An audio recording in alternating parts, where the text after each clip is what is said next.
A Richard Arce, que nos acompaña aquí en los estudios. ¿Se puede hablar de vacancia presidencial por funcionados?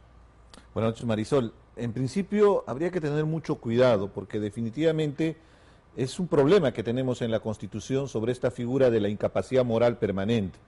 Porque en realidad, discúlpame el término, es una especie de caja desastre donde puede entrar de todo. Ya hemos visto, ¿no?, lo que ha sucedido con varios gobiernos en el último quinquenio, donde puede ser por un tema inclusive de decisión política, hasta de venganza política, para que se pueda aplicar y se pueda defenestrar a un presidente. Eso no exime de la responsabilidad que tiene el presidente con las nominaciones. Yo no entiendo esa forma tan absurda de abrirse flancos innecesarios, nombrando a personajes que ni siquiera tienen el currículo, sino tienen inclusive prontuario, como decíamos, en muchos casos. Y tienen procesos importantes, ¿no es cierto? No, y temas muy sensibles, como el tema del terrorismo. Y pero también soy demócrata, Marisol, y yo entiendo que el presidente Castillo ha ganado las elecciones y tenemos que abogar por el respeto a la institucionalidad. Lo que sí se requiere es importante una reforma política integral, no lo que ha hecho haciendo una modificación respecto al tema de cuestión de confianza, porque es un equilibrio de poderes, de dos poderes del Estado.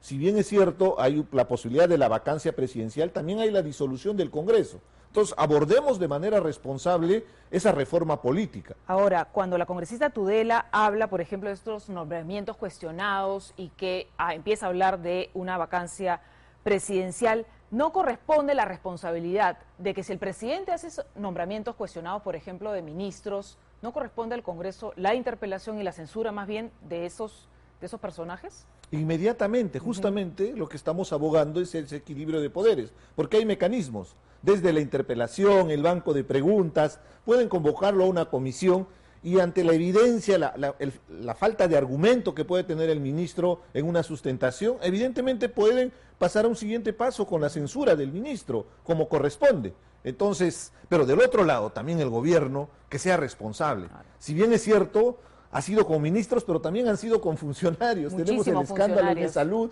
tenemos funcionarios de mando medio en viceministerios, en direcciones, que solo por el hecho de haber gritado en campaña, de haber pintado más en campaña, son los que ahora asumen una responsabilidad. La izquierda vuelve a repetir lo que tanto hemos criticado de la derecha. El famoso tarjetazo, la famosa silla giratoria o el favorecimiento de los cargos. Sobre todo porque cuando estuvimos aquí, también los estudios de Panamericana y todos estos cuestionados, desde que empezó con el señor Bellido, lo recuerda ese día que estuvimos acá, además en 24 horas, ese nombramiento, y claro, cuando cambia de gabinete y nombra a Mirta Vázquez como premier, pensamos que el presidente iba a nombrar ya a ministros idóneos, ¿no es cierto?, como fue su promesa, pero nombra a este señor Barranzuela, con un serio conflicto de interés, nombra al ministro de Educación, que son los dos ministros cuestionados de este gabinete, y con ellos va a ir Mirta Vázquez este lunes a presentarse ante el Congreso. Y va a tener ahí que argumentar, porque entendemos, además lo dice la Constitución, que el refrendo para poder elegir a un ministro viene justamente de la sugerencia que hace la Premier. O sea, la Premier sugiere quiénes son los ministros y el presidente respalda esa propuesta, o lo puede denegar también. Entonces, lo que ha explicado Mirta Vázquez es que viene como una especie de cuota de poder. Ese es el otro tema que criticamos. El Estado no es un botín donde se tienen que repartir el poder. Y acá tiene una actitud directa el congresista Bermejo, con esta responsabilidad de los conflictos que está sucediendo con el tema de los cocaleros, porque él ha exacerbado, generando una falsa expectativa en la población.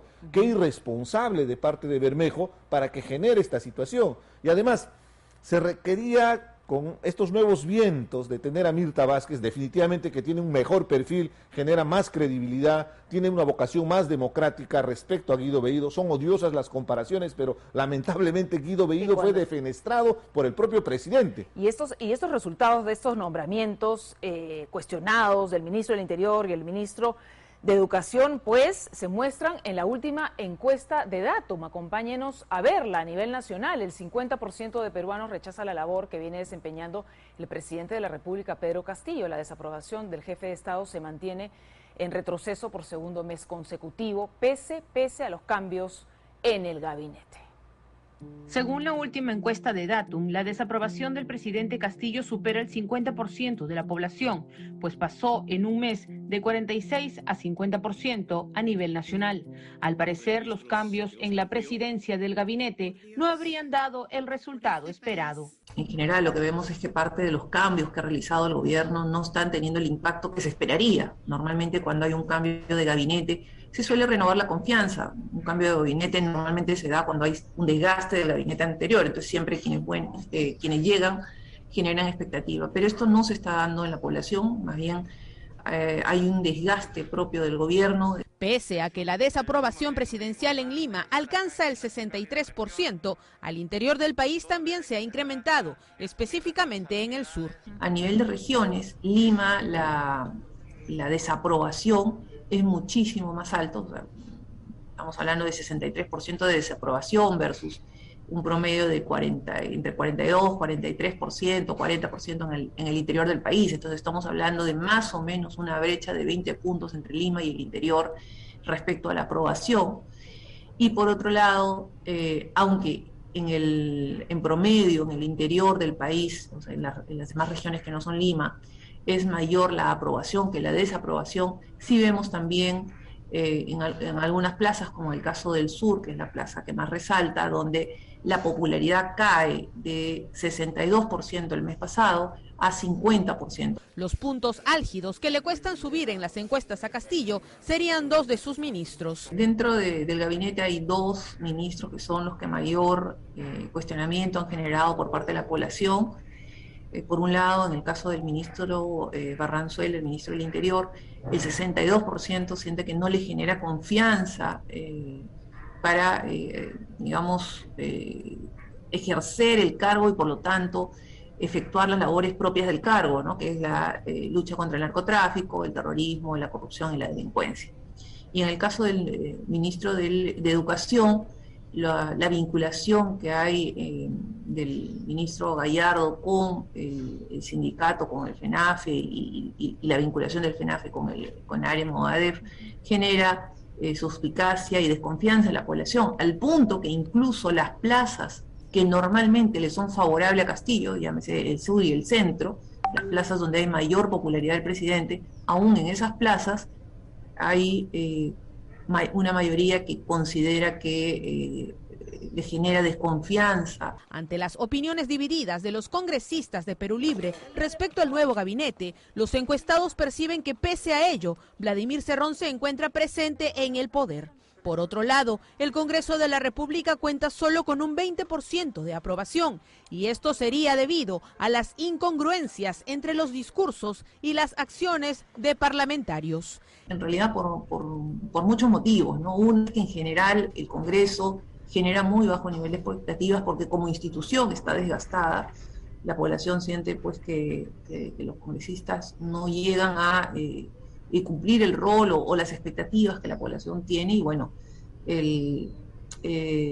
algunos de los cuestionamientos relacionados a desde los sueldos, la semana de representación e incluso su propio accionar, incongruencias en declaraciones negativas, por ejemplo, hacia el gabinete. Esta encuesta se realizó del 16 al 19 de octubre del 2021 a 1.205 personas a nivel nacional, entre hombres y mujeres de 18 a 70 años de edad, con un margen de error de más o menos 2.8%.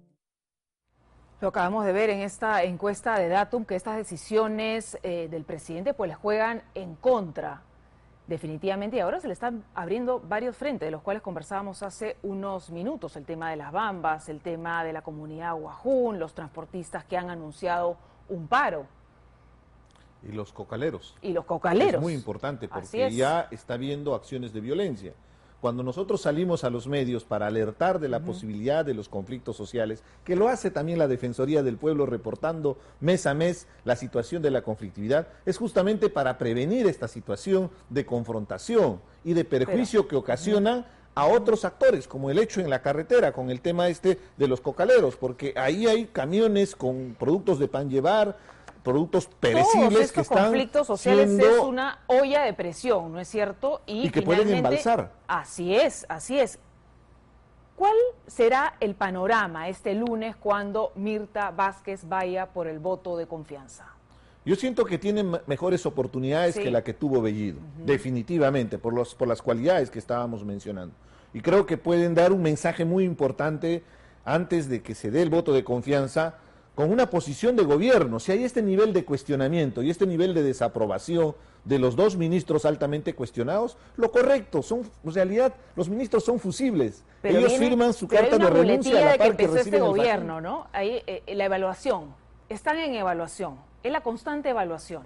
El asunto es que eso es un eufemismo, no es un mensaje claro, y lo que siempre hemos criticado también al gobierno es su falta de comunicación política, o su ausencia, diría, que fácilmente es copada por personajes como Bellido, como Bermejo, como el propio Vladimir Cerrón, que es evidente y las encuestas lo dicen, que es el que toma decisiones. Fíjate el escándalo que tenemos en este momento. Se ha nombrado embajador de Venezuela y el embajador de Venezuela está prohibido de salir del país porque tiene un impedimento de salida. Entonces, parece una república bananera. Pero ¿quién es el responsable? Vladimir Cerrón. Claro. ¿Por qué? Porque eso ha llegado. Pero Pedro Castillo, ¿no? Por aceptar todos estos nombramientos también. Pedro Castillo, ¿por qué permite que Vladimir Cerrón tenga injerencia en temas tan determinantes como es la decisión de política internacional? Más aún en un problema que tenemos en Latinoamérica con Venezuela. ¿Por qué? Porque lo estamos viviendo en el día a día. Vemos a los venezolanos en nuestro país, algunos hasta en indigencia, consecuencia de un gobierno dictatorial. Totalmente. Y que ha destruido su economía. Seamos claros y objetivos. Veremos qué pasa entonces el lunes con la presentación de la Premier en el Congreso. Gracias. Yo espero que puedan atender el problema del corredor minero, que atiendan a Purima. La ministra Mirta Vázquez conoce a los dirigentes, a Víctor Limaipuma, que le llame por teléfono para distender. Queremos que se solucionen los conflictos. Son problemas de larga data, pero que requieren la atención inmediata y con responsabilidad. Gracias, Richard, por acompañarnos esta noche en la edición central. Vamos